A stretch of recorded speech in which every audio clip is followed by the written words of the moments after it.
Hello student, मैं राजकुमार सैनी आप सभी छात्रों का इस ऑनलाइन पाठ्यक्रम में हार्दिक स्वागत करता हूं। प्यारे बच्चों, कल हमने प्रश्नावली 5.2 को स्टार्ट किया था, जिसमें आपने 11 या 12 तक प्रश्न आपने पढ़ लिए थे। क्यों 12 तक आपके सामान्य प्रश्न है। अब हम आगे जो प्रश्न संख्या 13 है उसको पढ़ रहे हैं। देखो, प्रश्न संख्या 13 है तो इसमें देखो, पहले आपको दो मैट्रिक्स दी गई, इनको आपको पहले क्या दोनों गुणा करना, और गुणा करने के बाद में जो नीचे 3 समीकरण दिए गए इनको आपको हल करना। देखो, इन समीकरण से जब आप मैट्रिक्स बनाओगे तो आप पड़ेगी 1 - 1 1 1 -2 और -2, मतलब ये इसके बिल्कुल समान बन रही है। ठीक है ना। तो हम क्या करेंगे, इनको मान लेंगे पहले एक बार। माना एक को तो आपने क्या मान लिया है, इसको देखो मैंने बी मान लिया एक बार। बी तो है -4 4 और 4 -7 1 और ये 3, फिर 5 -3 और माइनस का 1, और उसको मैंने क्या मान लिया, ए मान लिया, ताकि आपकी बाद में काम आ जाएगी। 1 -1 और 1 1 -2 -2 2 1 और ये 3।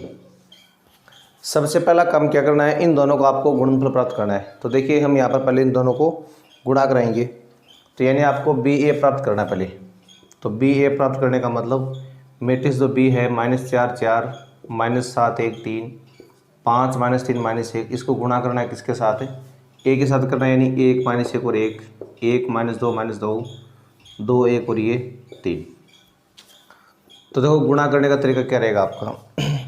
गुणा करने का मतलब ये रहेगा कि जब आप इनको गुणा करवाते हो, और गुणा करने पर पहले आप पहली पंक्ति को पहले कॉलम से गुणा कराएंगे, तो मानेगा -4 + 8 नहीं +4 और प्लस में 8, क्योंकि आपने पहले ही पंक्ति ली है, इसको आपने इस कॉलम से गुणा कराया। तो -4 फिर +4 और +8, फिर अगर आपने इसको दूसरे कॉलम से गुणा कराया इससे, तो मान दो पहले आ रहा +4 फिर -8 फिर +4, उसके बाद तीसरे कॉलम से गुणा कराया, तो -4 -8 +12, ये लिख दिया आपने। ये तो आपने जो प्रथम पंक्ति है उसको आपको उन तीनों कॉलमों से आपने गुणा करवा लिया है।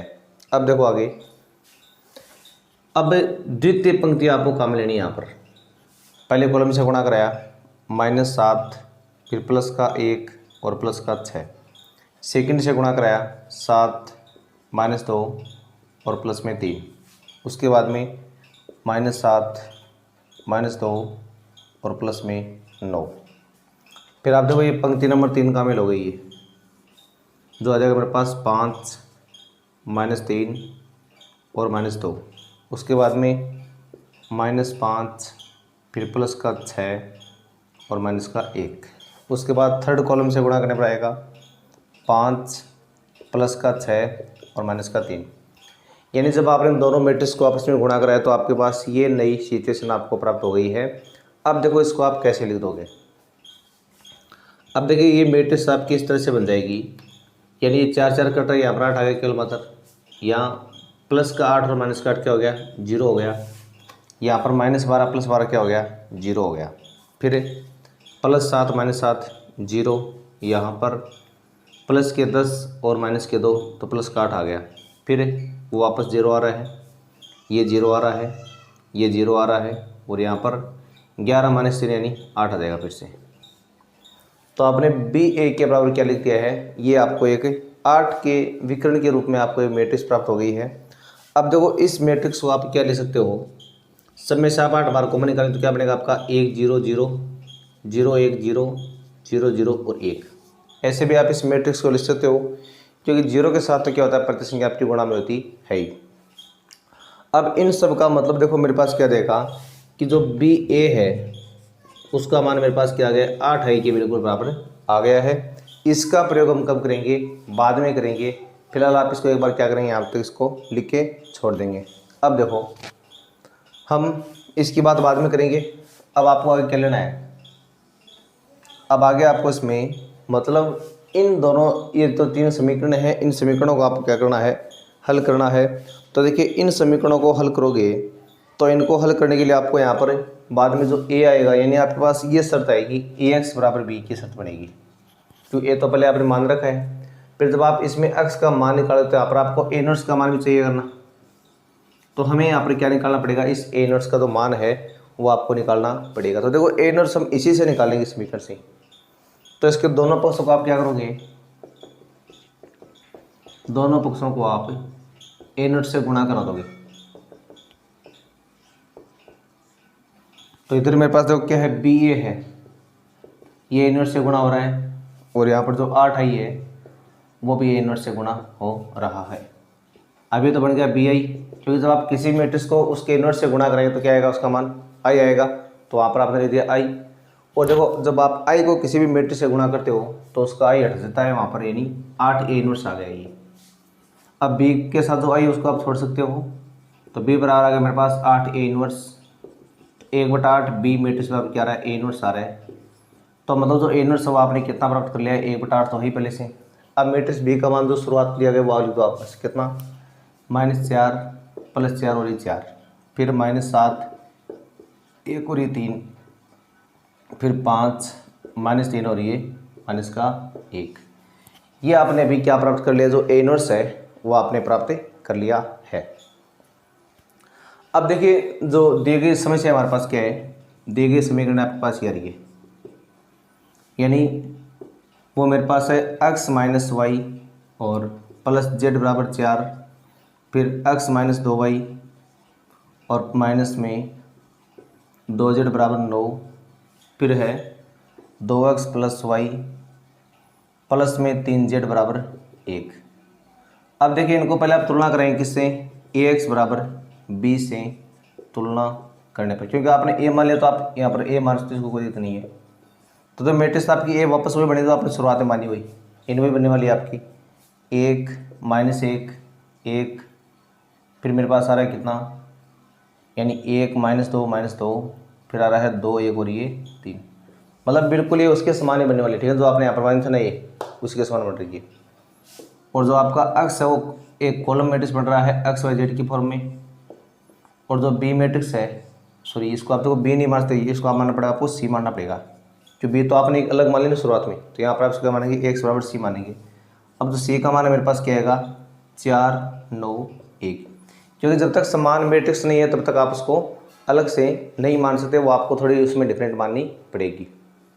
अब यहाँ पर आप जब अवयव विधि काम लेते हो तो अवयव विधि लिए आपको ए नोट चाहिए, जो हमने पहले से निकाल रखा है, तो सीधा आप लगाएंगे यहाँ पर अवयव है विधि यानी मैट्रिक्स विधि से।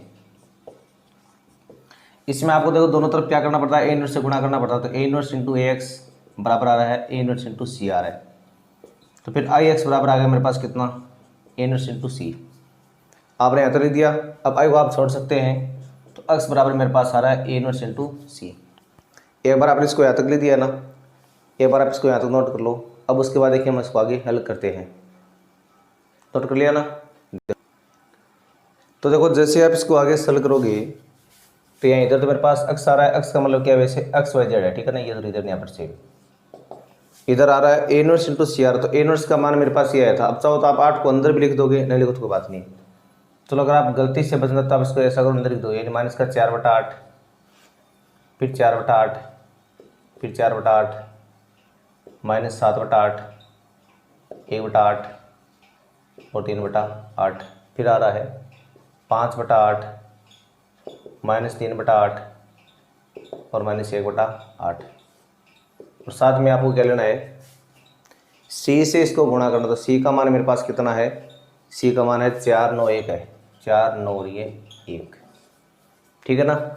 अब देखिए, अब इसको जब आप आगे हल करते हो तो देखो आपके पास क्या आने वाला है, ये इधर वाला देखो मेरे पास मान जो है x y z वो तो बिल्कुल सेम रहेगा। देखो इसमें अगर आप 1/8 को बाहर भी रखोगे ना तो भी आपको पता है ये हम मैट्रिक्स में कोई फर्क नहीं पड़ेगा, क्योंकि वो 8 आपका सबके बटे में आएगा, ठीक है ना। तो अगर आप चाहो कि भाई हम बाहर रख लेंगे, हमें कोई प्रॉब्लम नहीं है, तो इस 8 को आप क्या करेंगे, बाहर भी इसको रख सकते हो, ठीक है ना। तो इससे कोई फर्क नहीं पड़ने। अगर आपको लगता है कि भाई आपकी गलती हो सकती है तो उस कंडीशन से बचने के लिए आप इसको अंदर भी भेज सकते हो। तो ये आपका 8 भारी पड़ेगा, ठीक है ना, तो -7 और ये 1 और ये 3, और आप इसको अगर अंदर भेज के गुणा करोगे तो अब इसमें कोई फर्क नहीं पड़ने वाला है। अब देखो जब आप इन दोनों मैट्रिक्स को आपस में गुणा करते हो, देखो पहले आपको पहले पंक्ति को पहले कॉलम से गुणा करना है, तो मान आएगा -16, फिर +4 × 36 और +4, फिर इस सेकंड को गुणा कराए तो -728, +9 और +3, फिर 4 × 20, -27 और -1, और बाहर मेरे पास क्या रहा है 1/8। अब यहाँ तो आ रहा है एक्स वाई और ये जेड, यहाँ पर 1/18 सेम। अब देखो ये 40 हो रहे हैं, पहले 40 में से जब आप 16 लेस करोगे तो कितना बचेगा, 24 बचेगा। फिर ये हो रहे मेरे पास कितने, 12 हो रहे हैं, और 28 में से जब आप 12 लेस करते हो तो कितने बचते हैं, माइनस के 16 बचते हैं ना। और यहाँ देखो माइनस के 28 है और प्लस का 20 बचेगा माइनस का 8। अब आप ऐसा करेंगे कि ये तो रखना आपको सेम एक बार यहाँ पर, इस 8 को आप अंदर भेज दो तो मान 3 -2 माइनस का 1। अब अभी इनको तुलना कर लो, संगत अवयवों की तुलना करने पर, और जैसे आप तुलना कराओगे ना तो x का मान आएगा 3, y का मान -2 और z का मान -1। ये आपने भी क्या प्राप्त कर लिया है, जो x y z है उनका आपने मान है वो प्राप्त कर लिया है। इस तरह से हमें क्या करना था, ये जो अपना सवाल था उसको हल करना था। और देखो जो अपना उत्तर वेरीफाई करने के लिए आप वापस क्या करते हैं, इन तीनों का मान आप वापस यहाँ समीकरण करके देख लो। अगर आपका बाएं और दाएं पक्ष का मान बराबर आता तो सवाल सही है, नहीं था क्या गलत है। देखो x का मान 3 है, यहाँ 3 रखा आपने, माइनस वाई ये हो गया +2, फिर z का मान आएगा -1 बराबर 4। तो देखो दोनों तरफ 4 आ रहा है बिल्कुल ठीक है। इसका मतलब आपका सवाल क्या बिल्कुल सही है। ये शर्त आपकी सेकंड में लागू, थर्ड में, तीनों में शर्त क्या होगी आपकी बिल्कुल लागू होगी। ये हमने भी पढ़ा कौन सा, जो सवाल नंबर 13 था वो आपने पढ़ लिया है। अब देखो जो 14 नंबर सवाल है वो आपको खुद को करना है, इसकी आप ट्राई खुद करेंगे। फिर आगे आप देखो इसमें आता है सवाल नंबर आपका 15 का। तो देखिए 15 नंबर सवाल देखो। अब हम आगे बात करते हैं अपना जो क्वेश्चन नंबर 15 है उसके बारे में। देखो इसमें क्या हमारे पास ABC एक संभव त्रिभुज आ रहा है ठीक है ना, उसके शीर्ष आ रहे हैं x1 y1 x2 y2 और x3 y3, और उसकी बजाय लिखी आपको A, और आपको ये सिद्ध करना है ठीक है ना। तो देखिए यहाँ पर संभव त्रिभुज को हल करने के हमारे पास 2 तरीके हैं। तो पहले आप लिखोगे जब समबाहु त्रिभुज, जब समबाहु त्रिभुज ABC के तीनों शीर्ष x1 y1 x2 y2 तथा x3 y3 हो तो समबाहु त्रिभुज का क्षेत्रफल, समबाहु त्रिभुज का क्षेत्रफल। तो आपने फॉर्मूला पढ़ रखा है 1/2 x1 y1 1 x2 y2 1 x3 y3 1। ये फॉर्मूला आपने 5/1 में पढ़ा है ना, मैंने बताया था आपको कि कोई भी त्रिभुज का क्षेत्रफल आप किस तरह से प्राप्त करते हो, 1/2 x1 y1 1 x2 y2 1 x3 y3 1 ठीक है ना। तो यहाँ पर आपने लिख दिया एरिया ऑफ ABC बराबर मेरे पास क्या आ गया है, 1/2 x1 y1 1 बाद में 1 आ रहा है, फिर x2 y2 1 x3 y3 1। इसको एक बार आपने क्या मान लिया, समीकरण नंबर 1 मान लिया। ये तो आपने एरिया कब प्राप्त किया, जब आपको त्रिभुज के तीनों शीर्ष पता हो तब आपने इसको प्राप्त किया है। अब अगर आपको भुजा दी जाए, यानी आप लिखोगे जब समबाहु त्रिभुज ABC की भुजा A दी जाए तो आपको लिखना पड़ेगा, यानी एरिया ऑफ जो ABC है समबाहु त्रिभुज का वो क्या आएगा, √3/4 भुजा स्क्वायर होता है। ये पढ़ रखा आपने फॉर्मूला। समबाहु त्रिभुज का क्षेत्रफल क्या होता है, √3/4 भुजा स्क्वायर। तो ये आपने ले दिया इस तरह से, इसको मान लिया आपने समीकरण नंबर 2। अब देखो एक तो समीकरण आपने ये बना ली, दूसरी आपने ये बना ली। देखो दोनों का बाएं पक्ष बिल्कुल समान आ रहा है ना, तो आपको लिखना पड़ेगा समीकरण 1 तथा समीकरण नंबर 2 से। इसके बाएं पक्ष में आ रहा है 1/2 x1 y1 1 x2 y2 1 x3 y3 1। उधर मेरे पास आ रहा है √3/4 A² ये आ रहा है ठीक है। दोनों बराबर लिख दिया, जो दोनों एक ही त्रिभुज के हैं ये बिंदुओं के हिसाब से है और वो भुजा के हिसाब से, जबकि दोनों त्रिभुज आपकी सेम ही है। सवाल में शुरुआत में दिया गया ना आपको, तीनों शीर्ष दिया गया, इसकी भुजा दी गई है। अब देखिए सिद्ध करने के लिए मैं क्या करूँगा, पहले यहाँ पर आपको देखो पता है 2 लाना है पहले, सबसे पहले तो 2 लाने के लिए क्या करना पड़ेगा आपको, यानी आप इस सारणिक को बाहर 2 का भाग लगाओगे और साथ 2 से गुणा करोगे, यानी आप इसको लिख देंगे 4/2, सॉरी आप लिखोगे इसको 2/4, ठीक है ना। फिर x1 y1 1, x2 y2 1, x3 y3 1, उधर वाला मान रहा बिल्कुल सेम √3/4 और ये a²। मतलब इस सारणी के तो बाहर मान आपका 1/2, उसको मैंने 2 से ऊपर गुणा कर दिया, 2 का मैंने क्या लगा दिया साथ में भाग लगा दिया है। अब देखो ये जो 2 आपका है वो आप जानते हैं कि सारणी जो होती है उसमें आप चाहो तो किसी भी एक पंक्ति से या दूसरी पंक्ति से या तीसरी पंक्ति से किसी भी एक पंक्ति से आप उसको गुणा कर सकते हो, या किसी भी एक कॉलम से आप उसको गुणा कर सकते हो। तो मैंने इस 2 को क्या कर दिया, इस मैंने C3 से गुणा कर दिया, तो मान आ गया 1/4, x1 y1 2, x2 y2 2, x3 y3 2, उधर मेरे पास आ रहा है √3/4 और ये भुजा स्क्वायर। दोनों तरफ आप 1/4 को पहले काट लेंगे सीधा।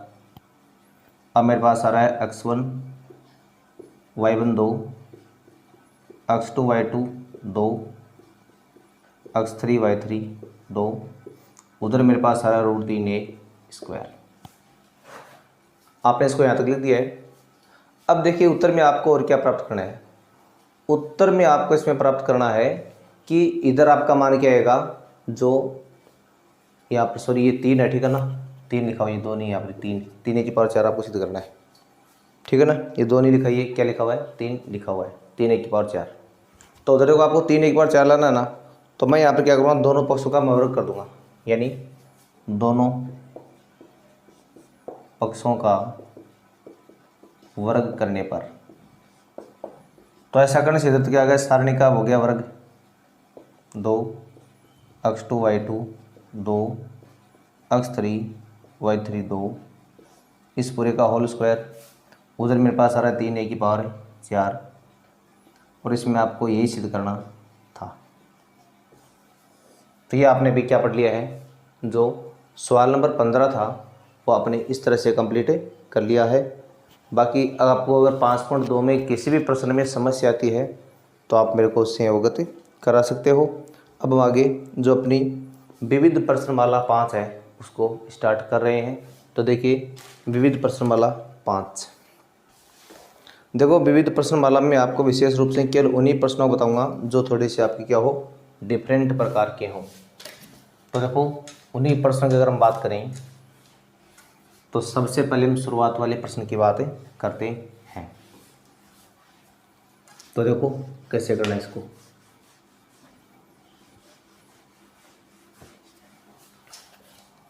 जैसे मान लो आपका पहला प्रश्न, इसमें क्या लिखा है, यदि मैट्रिक्स दे रखी आपको ए और मैट्रिक्स ए का मान मेरे पास क्या रहा है 1 -1 2 और ये 3, तो आपको प्राप्त क्या करना है, तो यहाँ पर आपको ए इनवर्स प्राप्त करना है। तो ए इनवर्स ज्ञात करने का मैंने आपको तरीका बता रखा बाकायदा। पहले आपको इसके डिटर्मिनेंट्स का मान निकालना है, बाद में इसका जो सहखंडज है उसका मान आपको प्राप्त करना है। तो देखिए सबसे पहले आप क्या निकालेंगे, ए के सारणी का जो मान है वो प्राप्त करेंगे, यानी 1 -1 2 और ये 3। अब इसका प्रसरण करोगे तो क्या आएगा मान, 3 माइनस ये -2 तो क्या हो गया +2 हो गया, बराबर 5 आ रहा है। अब आपको निकालना है क्या, एडजॉइंट ए के लिए बात करनी है आपको, ए के लिए। तो इसमें सबसे पहले आपने क्या लिखा, जो a11 है उसका मान लिखा आपने, तो -1 की घात 1 + 1। अब a11 का मतलब ये एलिमेंट है, ये थोड़ा सामने क्या रहा 3 आ रहा है, तो इसका मान +3 आ गया। जब आप a12 निकाले यानी पहले का दूसरा भी इसकी बात करेगा आप, तो ये छोड़ दिया आपने, चिन्ह माइनस का आएगा और 2 यानी -2। जब आपने a21 निकाला तो फिर से आपका चिन्ह किसका आएगा, माइनस का आएगा, और इस सामने क्या रहा माइनस का 1 यानी क्या हो गया प्लस का 1 हो गया। फिर जब आप a22 निकालोगे चिन्ह प्लस में आ जाएगा आपका, और इसके लिए आपको क्या देगा मान 1 आ जाएगा, तो मेरे पास क्या आ गया 1 आ गया। ये तो आपने इन सब के अलग अलग जो सेकंड जब आपने प्राप्त कर लिए हैं।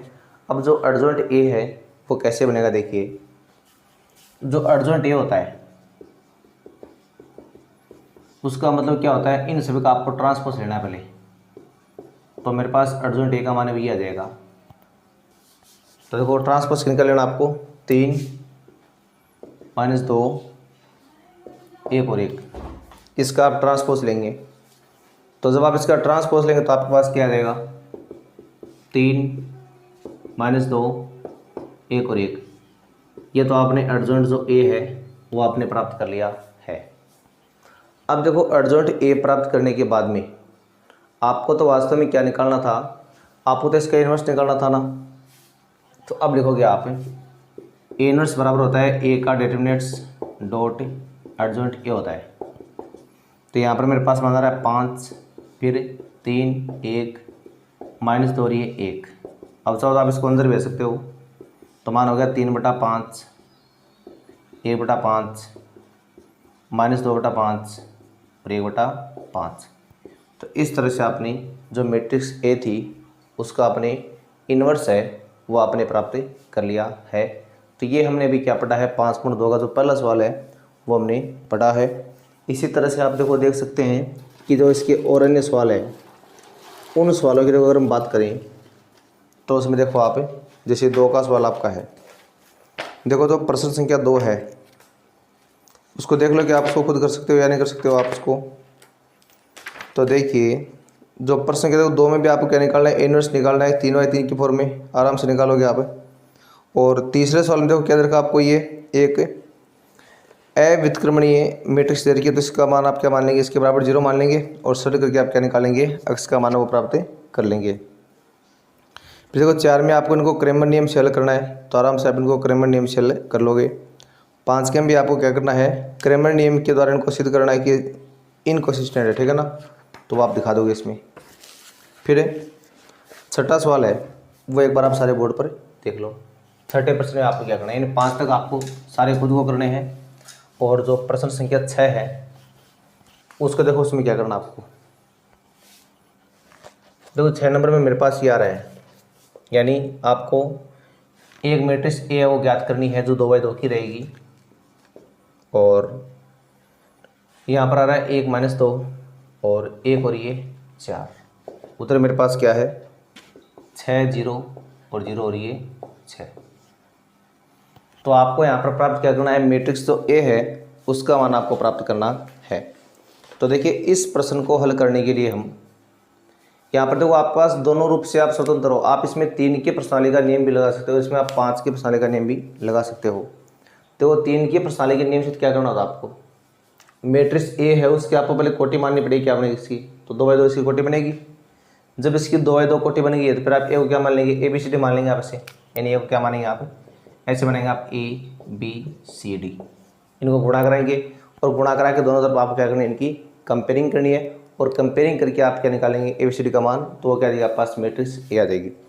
लेकिन देखो अगर हम यहाँ पर 5 की प्रश्नावली का रूल लगाते हैं ना, तो इसमें आपको ये करना है कि आप क्या करेंगे, यहाँ देखो मेरे पास एक बार आप मान लो माना, चलो इसको पहले आप लिखो एक बार, यानी ए मेरे पास क्या है 1 - 2 1 4।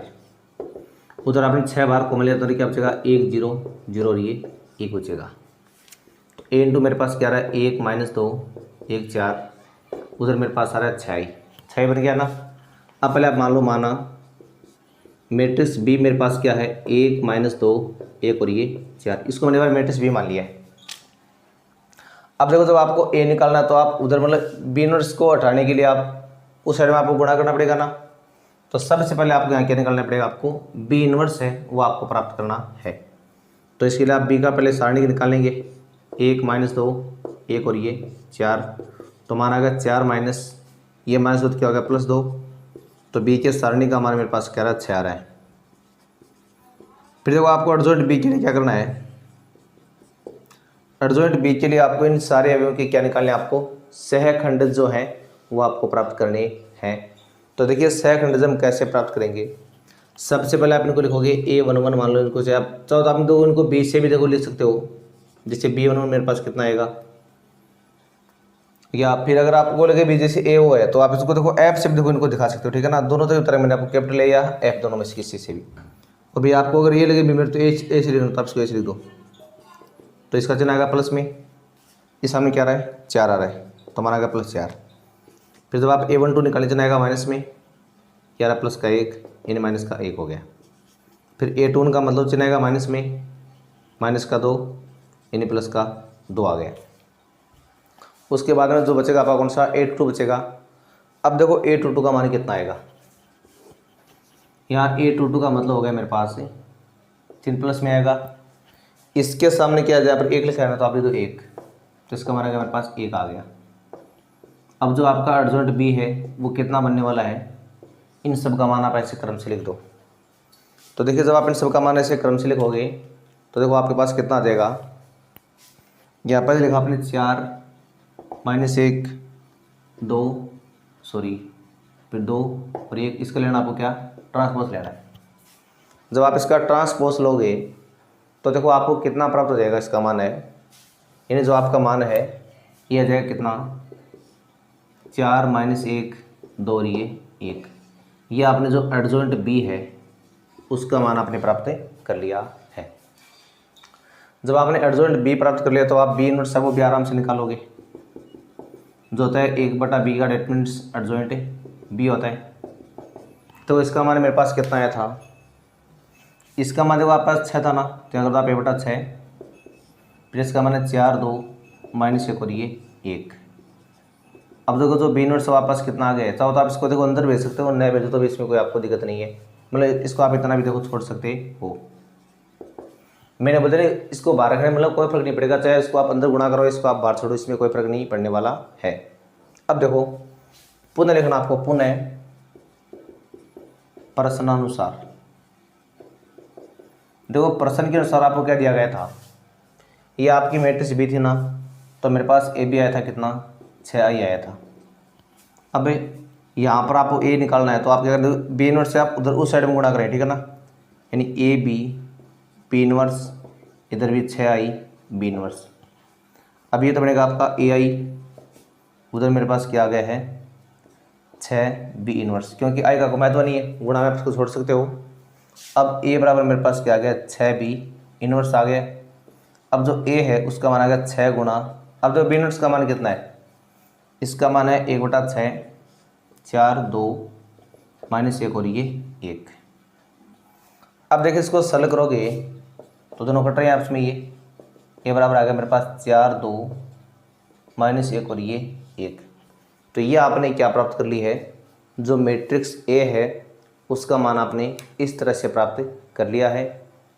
तो आज हमने ये 5 की जो विविध प्रश्नमाला है उससे संबंधित जो प्रश्न है वो पढ़े हैं, बाकी प्रश्न हम नेक्स्ट वीडियो में अध्ययन करेंगे। तब तक आप इस 5 की को हल करना और कोई समस्या है तो आप मेरे को बताना। तो आज के लिए बस इतना ही, मिलते हैं नेक्स्ट वीडियो में, तब तक के लिए नमस्कार, धन्यवाद।